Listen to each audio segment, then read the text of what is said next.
major injuries. Some of that is in the forefront of some people's minds if they're doing this somewhat professionally. What are the smaller things that just bewilder you that people overlook? Yeah, to touch on the address one, to expand on that is also lighting. Yes, thank I you. show up at rentals all the time and there's terrible lighting, and that leads to the trips and falls because then they trip and fall getting from their car. A lot of people aren't doing a good job with that, and it's very that's one of the more frustrating things for me. Most people show up. There's a statistic out there. I don't know how accurate it is, but it's 47% of renters arrive at their rental after dark. I think that's based on some studies I did with check-in times. But if half the renters are showing up after dark, what are we doing to make sure they can see it? In a lot of places, they don't leave the lights on, and then the renters trip. They haven't even got into the house yet, and they've already had an accident, and we've seen that with claims. So that's a big one. The other is carpets. Carpets drive me nuts. Um, I call them flying carpets. I show them all the time. I actually have a video collection of them. I'm at 96 different little videos. I can play it as a montage for you, where I show up at a rental and you step in the door and there's a flying carpet. It's just this little mat that someone's picked up for $3 or something at a dollar store. Yep. And I don't know what they were thinking, but some homeowner just thought, I should have a mat there, but I'm not going to spend a lot of money because it's for the renters. So it has no grip under it. And it just slides and the renters slide. 60 years and old is 30% of our renters. And statistically,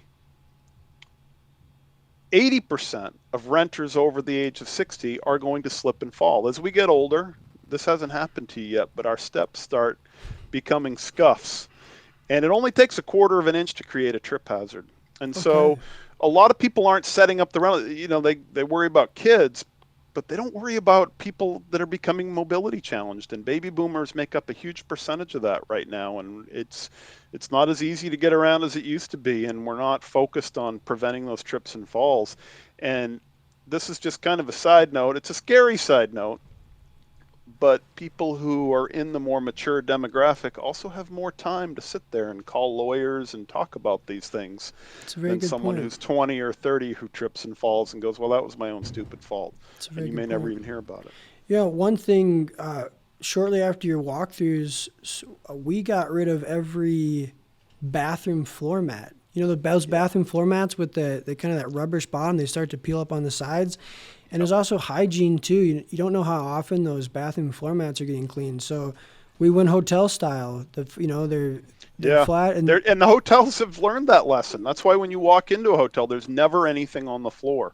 And I see a lot of rental companies are doing that now. They have the towel rolled up right at yep. the or hanging over the shower. And yeah, you should never have anything on the floor in the bathroom. So that's a big one. One that slips a lot of people too is water, domestic water temperature. Yeah. We see in a lot of cases. Um, Beds and heads. I hate this, or heads and beds. I always get that backwards. Heads and beds. Let's get as many people into this rental as possible. I was just in a 5-bedroom home that they've set up for 23 people. That's insane. Oh It's a boy. Yeah. 5-bedroom home. Now, you need a 40 to 50 gallon hot water heater for 2 people. That's what this home had, was a 45 gallon or 50 gallon hot water heater. So you're looking, maybe that's good for 3 people. Now you have people on vacation there and they like to take showers and baths on vacation.